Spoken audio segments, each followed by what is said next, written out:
Assalamualaikum and hi everyone. Today we're gonna share with you guys about the outpatient department in CTC Sungai Buloh, or also known as PPUITM Sungai Buloh.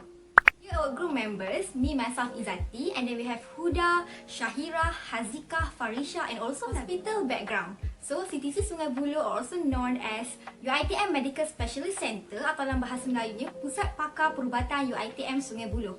So dia adalah salah satu hospital bawah UiTM. Selain itu, UiTM juga ada hospital PPUiTM Selayang, and UiTM currently developing his own teaching hospital in Puncak Alam Selangor yang akan dijangka buka tahun depan in 2021. PPUiTM Sungai Buloh located at UiTM Sungai Buloh campus and first operation on 2nd January. Pharmacy Services Unit. Pharmacy Services Unit yang available, kita ada outpatient department yang akan diterangkan dengan lebih detail selepas ini. And then kita ada inpatient department, kita guna unit of use and also ada floor stock. Yang ketiga, kita guna extemporaneous preparation, di mana kita akan compound ubat daripada tablet atau kapsul kepada liquid. Yang keempat, kita ada pharmacy store. Introduction to OPD. What is OPD? OPD is one of the pharmacy department that provide pharmaceutical care to patient. What type of patient? Patient that did not occupying bed in hospital. So basically, patient datang sini, dia nak ambil ubat, sama ada dia ada appointment dengan doktor ataupun dia walk in klinik 3. Klinik 3 terletak di bangunan Fakulti Perubatan tingkat bawah sekali, bersebelahan dengan bangunan PPUiTM. OPD located on the ground floor of the clinical building. So kita masuk daripada pintu utama, kita akan jumpa kaunter pembayaran. Sebelahnya ada kaunter OPD.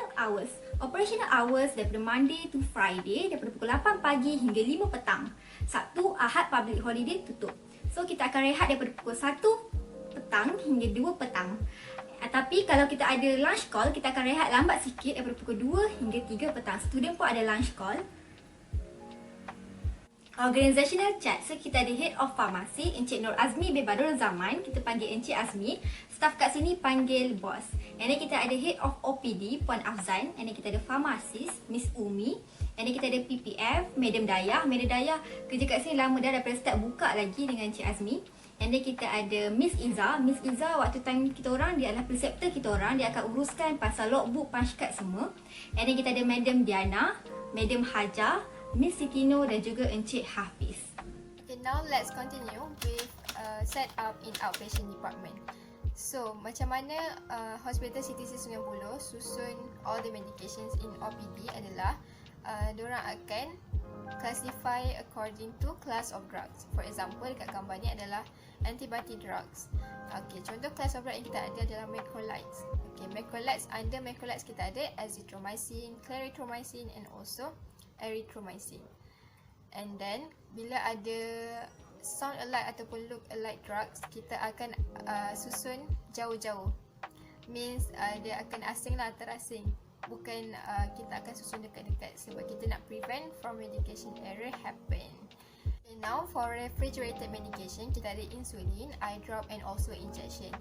Okay, for refrigerated medication, kita kena maintain insulin, eye drop and also injection tu within this range, which is 2 to 8 degrees Celsius.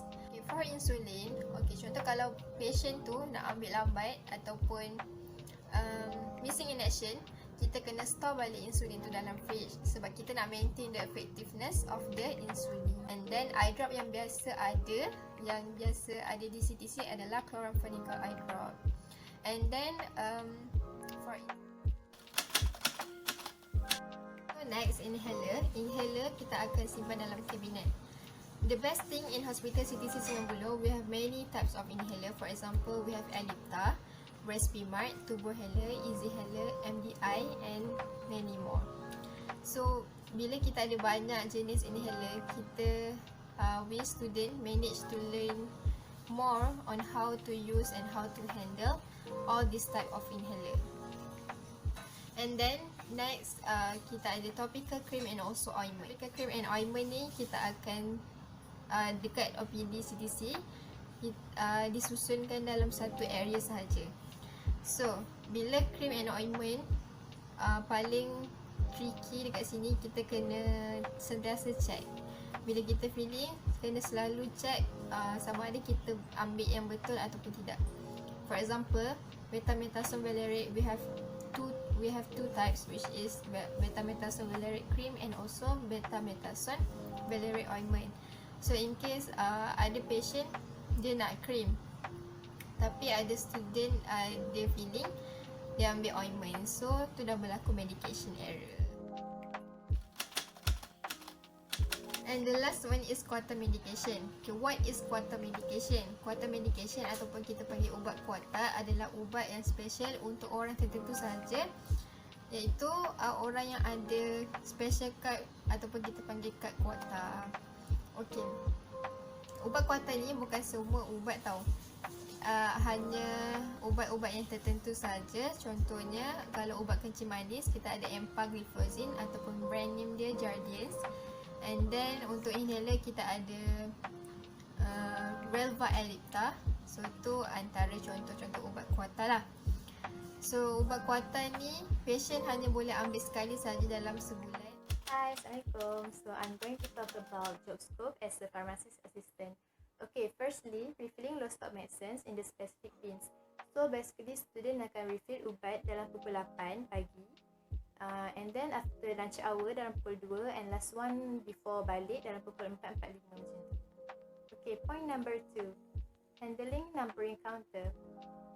Here we have 3 counter, which is counter number 6, 7 and 8. So, pharmacist assistant yang in charge untuk jaga number ni, jaga turn number, will give the patient the turn number according to their categories. Okay, for example, counter number 7. Counter number 7 is for the patient who are need to be prioritized. Okay, point number 3. Since there are lack of pharmacists dekat PUITM, so pharmacist assistant yang akan in charge sebahagian daripada tugas pharmacist. And here verifying prescribed medicines from the doctors are one of it lah. Okay, so verify ni penting sebab untuk ensure the dose dengan medicine before bagi kat patient. So point number 4, filling and labeling the medication according to the prescription. Okay, so here pharmacist assistant need to be alert about the patient name, date, drug name, dose, strength and the frequency.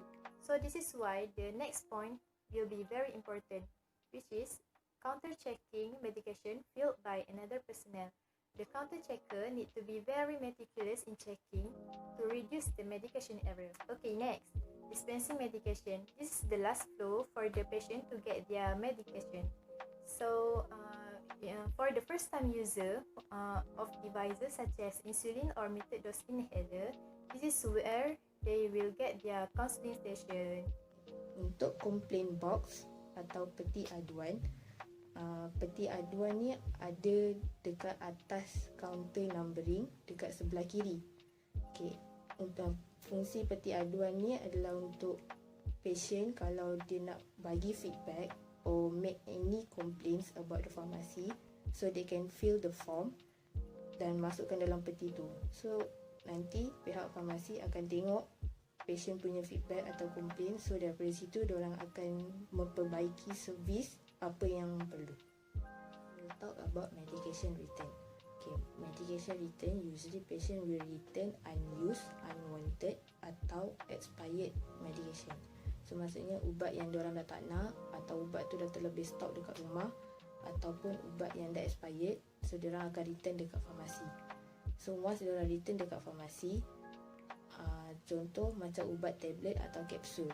Okay, kalau ubat tablet atau kapsul, kita akan tengok dia punya expired date dulu. Okay, tengok expired date. Kalau expired date dia tu dah expired, kita akan dispose ubat tu, kita akan buang dalam medical waste punya plastic bag warna kuning. So nanti dia akan ada cara dispose dia. So kalau ubat tu belum expired, so kita akan return ubat tu dekat outpatient pharmacy, dekat OPD. Okay, once dah return dekat OPD, kita akan tengok juga expired date tu. Kalau expired date tu lebih awal banding dengan stok yang sedia ada dekat OPD, so kita akan guna ubat tu dulu waktu filling medication. Okay, itu untuk tablet atau capsule medication. For insulin, if the patient return insulin to pharmacy, we never return the insulin to outpatient pharmacy. Sebab kita tak tahu macam mana patient tu simpan insulin tu dekat rumah. Macam mana cara dia orang simpan insulin dekat rumah. So sebab tu kita takkan return insulin dekat OPD. So usually memang akan terus dispose. Dan andai kata dekat pen insulin tu still ada jarum, so jarum tu kita akan suruh patient tu buka dan buang dalam sharp bin. Sharp bin tu akan disediakan atas kaunter numbering. Bin tu warna kuning. So patient akan buang jarum tu dalam tu. Advantage for practical student. First is to assist at numbering counter. Apa yang student dapat buat dekat numbering counter ni adalah untuk terima prescription or PS daripada patient dan juga untuk bagi nombor kepada patient. Second is to counter check medication filled by another person.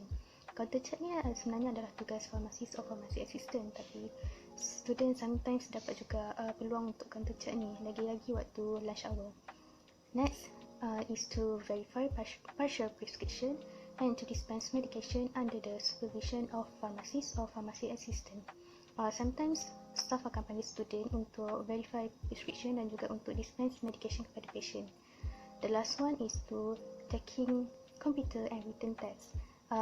Computer test ni adalah verifying test dan written test adalah test yang pasal ubat. Jadi sebab apa diorang buat test ni adalah untuk tengok berapa banyak yang kita dapat, berapa banyak ilmu yang kita dapat sepanjang kita praktikal dekat sini. Do's and don'ts. First, define any works to do during your free time. Bila ada masa free tu, cari kerja, contohnya pre-packing or isi ubat dalam bin. Don't play with your phone or chit-chatting. Second, do ask any question to the staff. Kalau ada apa-apa soalan, tanya juga staff, but don't ask them when they are busy. Third, do learn from your mistake. Kalau ada apa-apa kesalahan yang kita buat, kita minta maaf. Dan bila kena tegur tu, don't be unmotivated or fed up. Next, do fill medication one patient at one time. Pastikan satu student filling medication tu satu patient je dalam satu masa untuk elakkan medication error. The last one, do double check after finish filling medication and don't forget to write your name on the prescription. Benda ni penting supaya kalau ada apa-apa masalah, macam contoh tersalah filling, jadi senang staff yang kata check untuk panggil siapa yang filling tadi untuk membetulkan kesalahan tadi. Di sini saya akan kongsikan beberapa pengalaman saya semasa attach di OPD CTC Sungai Buloh. Disebabkan ruang OPD agak kecil, hanya 2 orang student yang dapat attach di OPD. Jadi akan ada seorang student UITM dan seorang student PCOMS. Masa first day kita masuk OPD, ada seorang staff tunjukkan dekat student SOP di OPD daripada verify prescription, filling medication, checker and also dispense medication to patient. Kita sebagai student, kita akan ambil prescription yang telah di-verify oleh pharmacist or pharmacy assistant, ambil label ubat berdasarkan nama pesakit di prescription, filling the medication and susun ubat mengikut nombor giliran pesakit. Masa first week kita dekat OPD, kalau student buat salah masa filling medication tu adalah normal sebab tak familiar lagi dengan kedudukan ubat di OPD. Biasa kesalahan yang student buat adalah tertukar ubat macam atorvastatin dengan simvastatin, tersalah kira tablets dan sebagainya. Jadi checker akan panggil nama student yang filling medication, tanya kesalahan kita and betulkan balik kesalahan kita tu supaya kita takkan ulang kesalahan yang sama next time. And then dekat OPD ni juga kita ada lunch call. Lunch call adalah kita bertugas pada waktu lunch hour dengan staff-staff yang bertugas. Biasanya pada waktu ni tak ramai patient yang akan datang ke farmasi. So, waktu ni student akan dapat peluang untuk verify prescription, jadi checker, dispense medication to patient under the supervision of pharmacist or pharmacy assistant. Contoh kalau di checker, kita akan check balik ubat yang kita filling tu betul ataupun tak and kita akan set next appointment untuk patient datang ke farmasi. Sebelum kita dispense medication to patient, kita perlu check balik nama patient, nombor giliran patient and ubat yang kita perlu dispense kepada patient. Bila pasien datang ke kaunter, kita akan tanya nama pesakit and also nombor giliran untuk elakkan bagi ubat kepada pasien yang salah.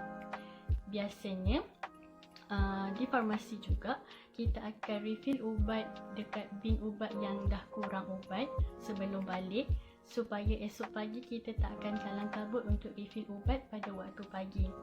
And then hari Jumaat, setiap hari Jumaat, staf farmasi akan kongsikan diorang punya knowledge dengan student sebelum waktu pulang. Biasanya diorang akan share macam mana nak guna inhaler, guna insulin dan sebagainya. Diorang juga akan sediakan test untuk student untuk tahu tahap kefahaman kita dengan knowledge yang diorang bagi. Itu adalah salah satu experience yang saya dapat kongsikan di sini.